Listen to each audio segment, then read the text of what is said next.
Šodien raidījumā mūziķis, aktieris, dzejnieks, kolēģis, draugs vai vienkārši cilvēks Mārtiņš Freimanis, kura pāragrā nāve satricināja visu Latviju.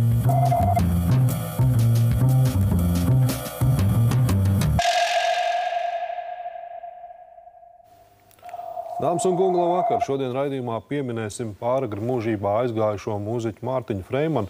Viņa nāve tiešām bija milzīgs šoks visai Latvijai. Un atliek vien cerēt, ka viņa dvēseli tagad tur augšā pie Dieva priecājās un mielojās, un tos mierinājumu vārdus jāmeklē mums, kas esam palikuši šeit uz zemes. Un tad varbūt vislabākie mierinājumu vārdi ir tas, ko teicis Mārtiņš pats, ka cilvēki jau atcerās tik ilgi, un cilvēks dzīvo tik ilgi, kamēr šeit uz zemes viņa kāds vēl atcerās. Tu esi nekas vairāk kā vispārāstākā.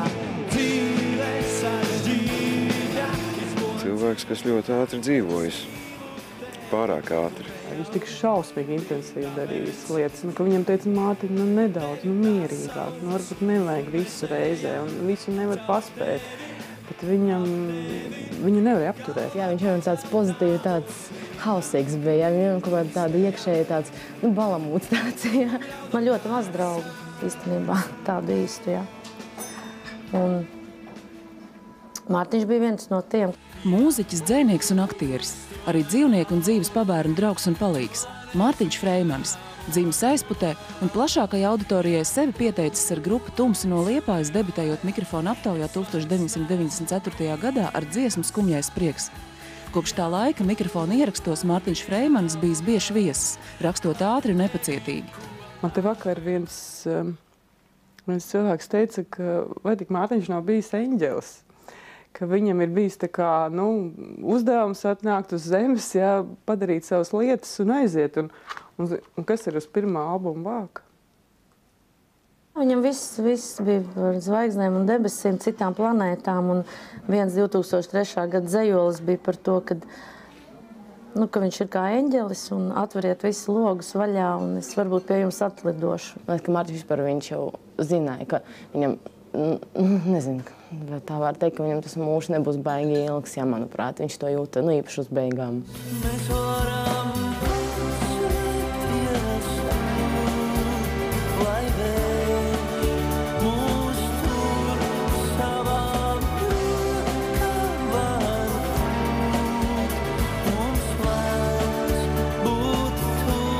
Es nebiju tā tik ļoti ieklausījusies tajos tekstos, kas ir vērsti uz to, kas paliks pēc mums. Viņam ir ļoti daudz tāda, arī dziesma pēc mums, vēl ilgi zemes skums. Pat jautrā dziesma dzīve kā košums ir par to, ka ir tikai 24 stundas un ka nepietiek un nevar paspēt. Un tas bija 27 gados, viņš to dziesmu sarakstīja it kā jautra. Bet tā pašā laikā apakšā visu laiku ir tāds tā kā skumjas, tā kā kaut kāda tāda nolemtības sajūta.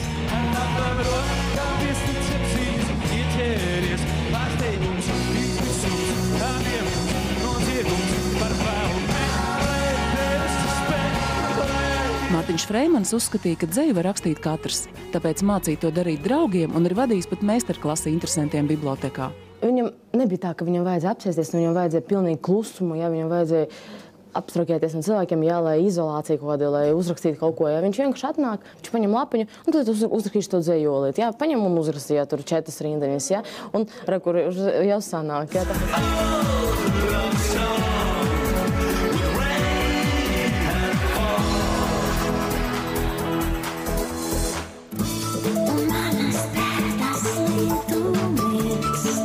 Tad pagājuši gadu vasarā uz Olgām Mārtiņš Freimanis mācīja mums rakstīt zejoļus. Te ir viens tāds zejols, ko mēs tā kā abi divi rakstījām. Atnāk maziņš.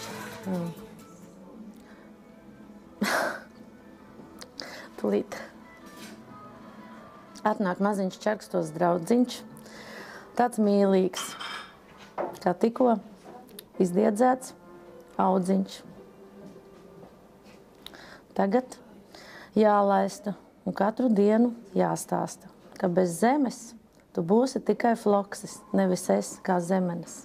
Un ka pazaudēts spīts, viņa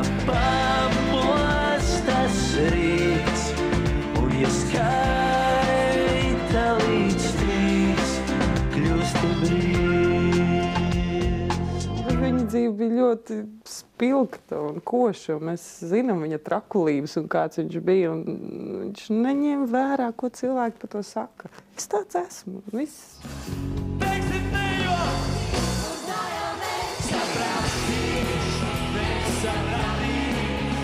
Daudz domā arī par to, ka bija problēmas un Mārtiņš mīlēja iedzert un bohēmu un tā.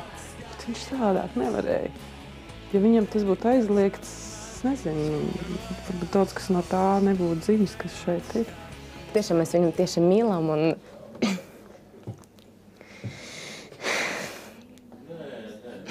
ka pietrūkst. Studijā Mārtiņa Freimaņa kolēģi, novadnieki, Juris Svaidakovs, žurnālists, kurš savu laiku uztaisīja to milzīgo interviju, kas lielu furoru radīja, kur Mārtiņš izstāstīja savu dzīvi.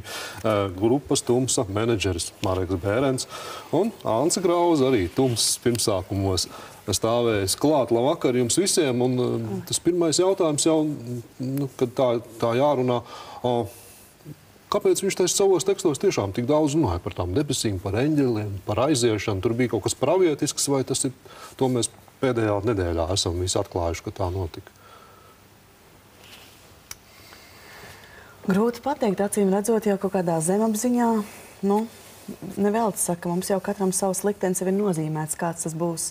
Un droši vien Mārtiņam tieši tāpat, un kaut kādā zemapziņā jau tas tika tā apzināts. Un, protams, arī tas, ka, teiksim, šī viņa pāragrā nāve izraisīja arī mūsos paskatīties tiem dzējoļiem pilnīgi no otras puses. Tas jau bez šaubām, jo līdz tam jau, protams, neviens to tā neiedomājās, ka viņš par to jau tik agri spēja runāt.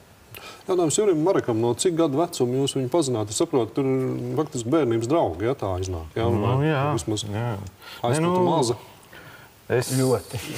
Juris, man liekas, vairāk to tieši bērnības daļu atcerās. Es vairāk atceros tā kā to vidusskolas posmu, kad Mārtiņš gāja laikam 9. 10. klasē, es 11. vai 12. kaut kā tā.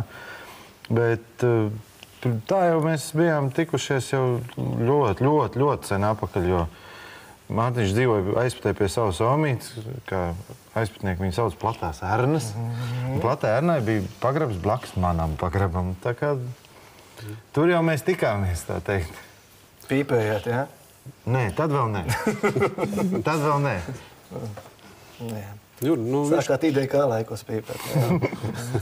Juri, viņš tev izstāstīja faktiski savu dzīves stāstu, ko viņš nevienam nebija stāstījis pēc tam, kā viņi būtībā vecāki pamet un visas tās lietas ļoti smagas pārlasīja. Kāpēc bija šī uzticība? Kāpēc vispār viņš nolēma par to runāt? Varbūt tāpēc, ka mēs esam novadnieki. Varbūt tāpēc, ka līdz šim viņš to savu dzīves stāstu bija izstāstījis tikai tiešām tuvākiem draugiem. Un pat man, es pat arī, tā kā es ar viņu intervēju, bija ļoti daudz lietas, ko es uzzināju pirmo reizi un kas pat man šokēja. Jā, es zināju par to viņa bērnību, es zināju, ka viņš ir dzīvu vecāku bārens, ka nebija tā viegli līdz tiem viņas slavas gadiem. Bet tā, kā viņš stāstīja, kā patiesībā viss bijis, tas bija pēc man šokējoši. Un, mēs ar Mārtiņu esam 5 gadus vecāks, un mēs uzaugām blakus mājās. Mums pa vidu bija iela, bet es jau, protams, ar 5 gadus jaunākiem sīkajiem, kur tur daudz tur neņēmām. Tā vecumā jau tā bija milzu starpība, vai ne? Un es vienkārši viņu pirmo reizi atceros, ka es gāju ar māmu uz pilsētu, un ielas malā sēdēja pie savas mājas, sēdēja mazs puika, un visu laiku kaut ko sēdēja, gaidīja, skatījās tālumā, un mēs no pilsētas pēc vairākām stundām nācām atpakaļ. Viņš vēl joprojām tur sēdēja. Un tikai pēc tam tajā intervijā uzzināja, ka viņš gaidīja savu teiti, kas ir tālbraucēju jūrnieks, kurš bija apsolījis, reizi pusgadā vai gadā viņu apciemot, teica, ka būs un neatbrauc toreiz. Mārtiņš šausmīgi visu dienu sēdēja gaidīja un neatbrauc. Un pēc tam atceros, kā viņš tur vienmēr gāja uz meža savu draugu Ingaru, un pēc tam Rīgā jau mēs satikāmies jau vēlāk, tad, kad viņš jau bija kļūst slavens, es žurnālists un Rīgā, un tad es slaidu tur, vairākas gadus teicu, Mārtiņa, varbūt, pastāst, lai cilvēki zinātu, ka tomēr, tu neestāst pēkšņi no gaisa nokrits cipanētietis, ja, ka tev ir savu dzīvi, ka tev tā dzīve nav bijusi vieglāk, un viņš teica, nē, bet es nezinu, kāpēc, bet vienu dienu viņš teica, labi, vai tā kā nāc šurp, es tev izstāstīšu, visu.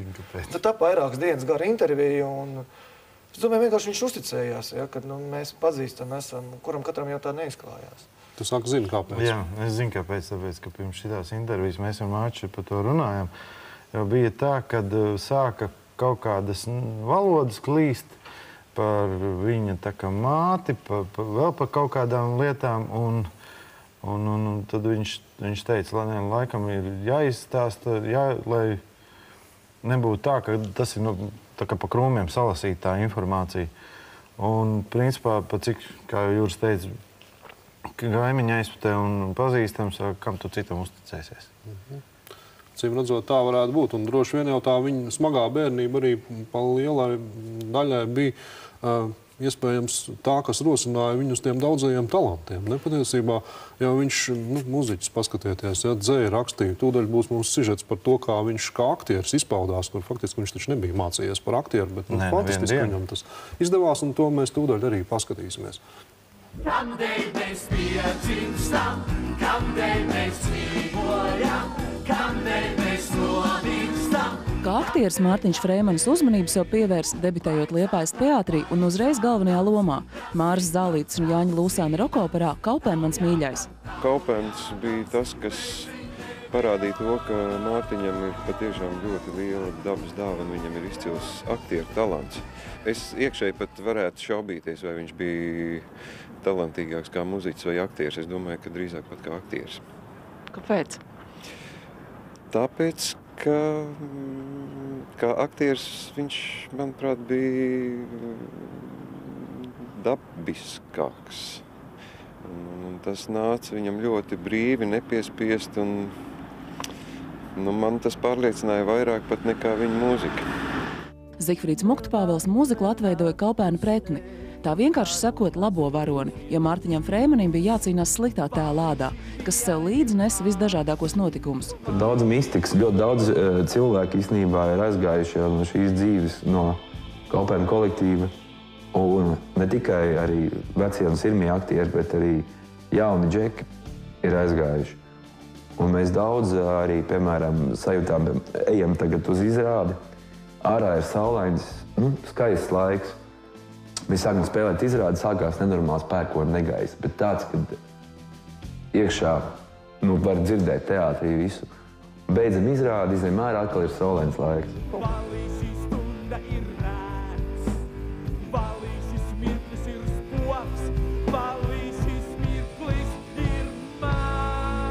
Viņš labi nospēlēja to lomu Kaupēnā, bet tur nav nekāda sakara ar viņu pašu, kā ar kaut kādu ļaunā cilvēku tēlu. Tas, ka viņš bija ļoti labdabīgs, to es man liekas, var pilnīgi droši teikt. Tomēr Kaupēna loma izrādījās liktenīga Mārtiņam Freimanim arī pozitīvā ziņā, tieši aktieru karjeras turpinājumā. Tajā viņu ieraudzīja kinorežisors un novadnieks no Aizputes Arvīts Krievs un piedāvāja galveno lomu filmā pēc Margaritas Perviņeckas scenārija "Man patīk, ka meitene skumst". Viņš no vienas puses viņš ir kā dabas bērns, tāds pilnīgi no dabas, no laukiem, un no otras puses viņš bija pāri tai dabai un dzīvoja kaut kādā tādā savā pasaulē. Kā novadnieki viņi kopā ir izstaigājuši dzimto Aizputi, salīdzinot atmiņas, vietas un cilvēku stāstus. Un tagad secinot, ka iespējams aizputniekus vienot tieši skolotāji. Arī Mārtiņš kādu laiku tāds bija un skolēni viņu ļoti mīlēja. Viņam patīk vadīt, bet viņam nepatīk pakļauties. Viņš varētu būt labs skolotājs, ja viņš ir pats situācijas noteicējs. Bet tajā pašā laikā, ja viņš būtu sev skolnieks, tad viņš būtu nepaklausīgākais skolnieks. Šogad marta sākumā pirmizrādi gaida jaunākais viņa kopdarbs kino Danses pa trim, kur Mārtiņa Freimaņa varoņa liktenis filmā daudz viet līdzīgs viņa pašpersonīgajam. Vecstāvs?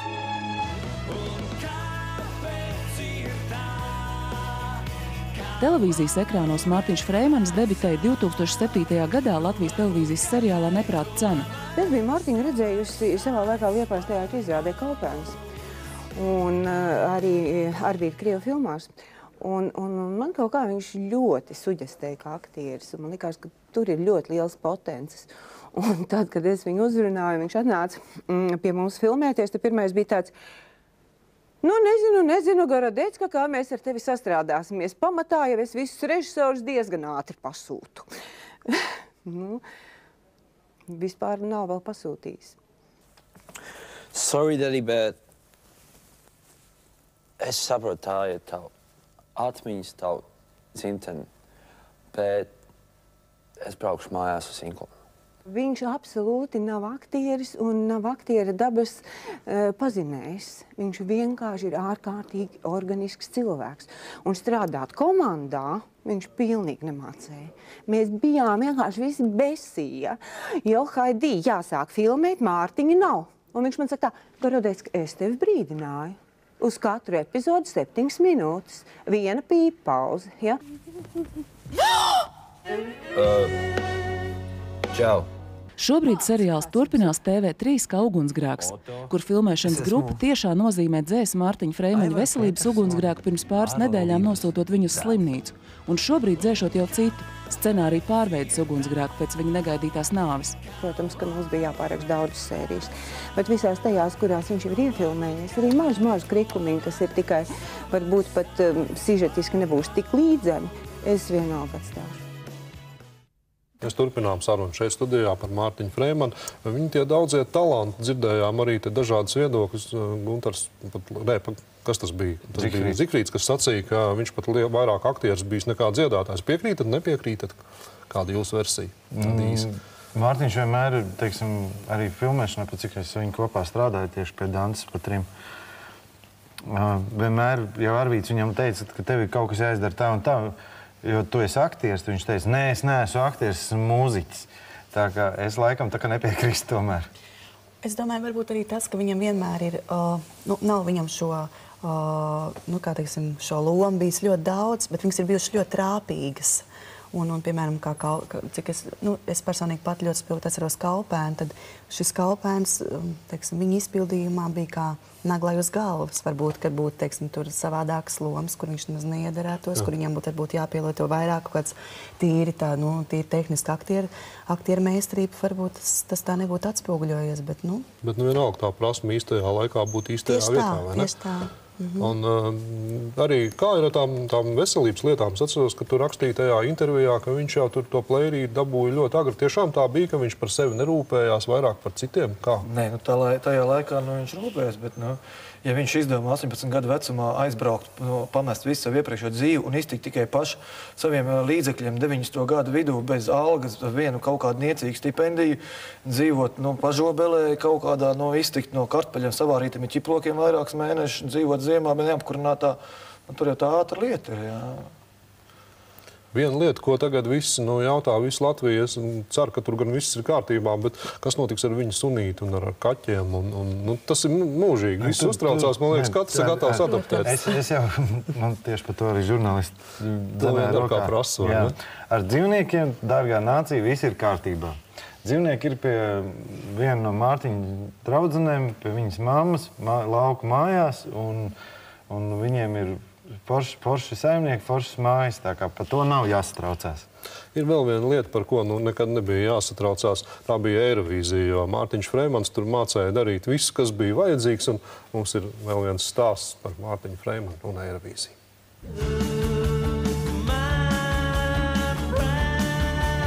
Eirovīzijas dziesmu konkursu Latvijā nav iedomājams bez Mārtiņa Freimaņa. Visspilgtāk skatītāju uzmanības lokā uzlecot kopā ar trio Fly, Janu Keju un Lauru Reiniku 2003. gadā, kad Eirovīzija notika Rīgā, diemžēl paliekot tikai priekšpēdējā vietā. Par spīti triecienam Mārtiņš Freimans turpina rakstīt dziesmas, un kā revanš šai neveiksmai ir jau konkurss Ukrainā pēc 2 gadiem, kur pateicoties viņas atcerētajai dziesmai Valters un Kaža iekļūst labāko finālistu pieciniekā.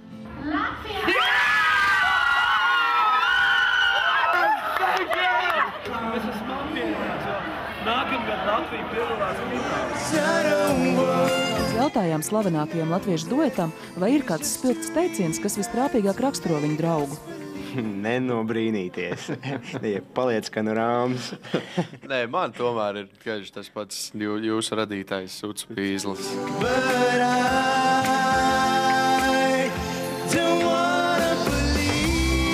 Mēs esam kopā ar viņu izdomājuši pasaulē vissmieklīgāko spēli, kāda ir bijusi. To mēs zinām Eirovīzijā dzīvojot vienā numuriņā, kur atver vaļā no Latvijas līdz paņemto zviedru krustvārdu mīklu. Un nelasot nekādus jautājumus, vienkārši ar pilspalvu sarakstu visos tajos kvadrātiņos, burtus. A, B, Z, vienkārši pilnu sarakstu uz dullo. Un tad tu lasi to jautājumu, jā, piemēram, tur lielākais pasaules okeāns vai kas, un tad tur izlasi, kas tur sanāk. Un tad tur bija tie ārprātīgākie burtu savārstījumi, kas atbildot uz 11 vertikāli, man liekas, bija jautājums. Sabiedrībai nesaprotams indivīds, sanāca tāds smuks vārds kā ucupīzlis. Un tad mēs kopš tā laika viens otram kļuvām par ucupīžļiem, gan uzsākot telefonu sarunas, gan arī beidzot tās.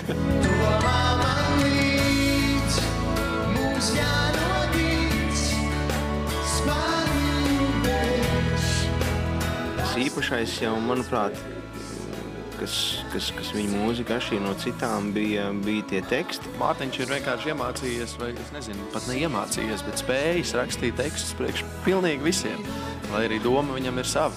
Katru gadu Mārtiņš turpina rakstīt dziesmas Eirovīzijai. Atklājas, ka pat 2 cilvēku personā, arī ar pseidonīmu Ilze Melne un liktenīgi. Šogad tieši Ilzēs viņš aiziet no šīs pasaules.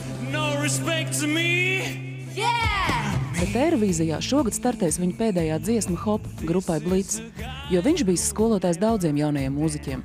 Viņš deva daudz un darīja visu iespējamo citu labā, bet pretī neprasīja neko. Tas pats par nabadzīgiem cilvēkiem, ka viņš palīdz bezpajumtniekiem, viņš nekad neatsaka. Viņš gāja katru pirmdienu uz virtuvi, palīdzēja barot bezpajumtniekus, pasniegt viņam ēdienu.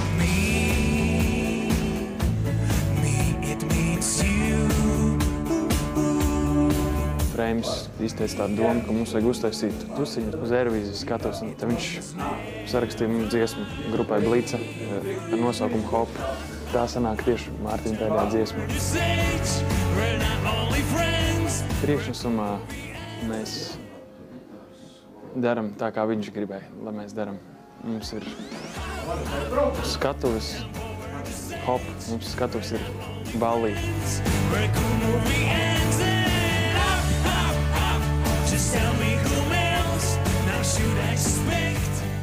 Tas bija Mārtiņa Freimaņa Eirovīzijas dziesmas. Un atvadoties pavisam īsi, ko jūs, draugi, esat nolēmuši tagad darīt, teiksim, lai Mārtiņa Freimaņa piemiņu kaut kā iemūžinātu vai godinātu? Saprotu, paredzēts kāds koncerts ir, ja? Kas kā plānos ir, kas tur varētu būt šobrīd? Piemiņas koncerts noteikti būs, bet pagaidām ir bišķi pārāk runāt par to, kad viņš konkrēti būs. Jo, godīgi, jau tas jau nav jāslēp, visiem ir ļoti smagi, un grupas puikām tas ir arī īpaši smagi. Bet viņš noteikti būs. Par to nav jāsatraucās. Un otra lieta, es esmu dzirdējis, ka viņš ir rakstījis kādu dienas grāmatu, kur arī tagad tā kā domā, ka varētu izdot un nevarētu. Tās ir baumas, kas tas? Es domāju, ka viņš ne tikai to ir sarakstījis. Tad, kad mēs sāksim lietas šķetināt, ko viņš ir atstājis, tur varbūt, ka pat neviens dziļoja grāmatu, dienas grāmatu un varbūt pat albums vēl sanāk. Uz visām tām aprakstītām salvetītēm, jebkuru papīra gabaliņa, ja tos visu savā kopā. Es domāju, ka ļoti daudziem cilvēkiem, pa katram tādam dzejolītim, viņu draugiem ir, ka viņš ātri uzrakstīs un veltīs, tas tev. Ziniet, es varētu ierosināt, ka tad, kad būs kaut kas gatavs, varētu satikties šeit studijā par to izstāstīt. Tas nemaz nebūtu slikti, bet tagad par rītdienu. Cikos jāiet, kur jāiet? Rītdien, 3:00, Rīgas krematorija, lielā zāle, un ņemiet visu līdz Mārtiņa rozes. Tās viņam bija mīļākās. Jā, un es vēl no savas puses gribu piebilst, ka droši vien fanu būs ļoti daudz un cilvēku, kas gribēs atvadīties, tāpēc arī cieniet citu un skatieties, lai tur viss ir kārtīgi un mierīgi, jo tad, kad daudz cilvēku visādi var gadīties. Un tagad raidījuma beigās atvadoties, dosim vārdu pašam Mārtiņam Freimanim, pateicoties radošai apvienībai Labvakar. Viņš arī pateiks mums, ko tad viņš īsti gribēja uz savu kapu redzēt.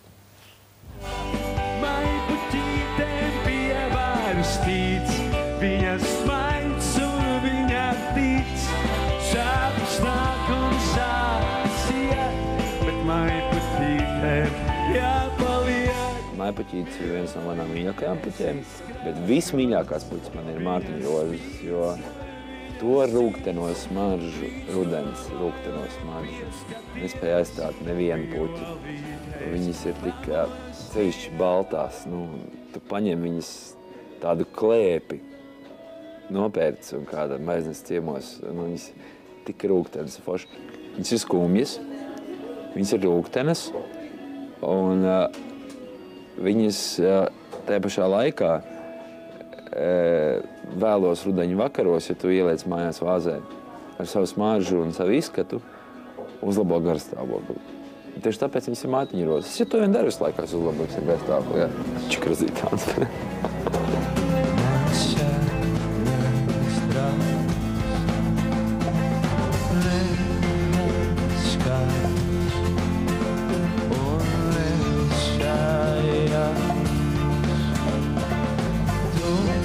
Jebkurš no mums aizies pie tādiem kādu dienu.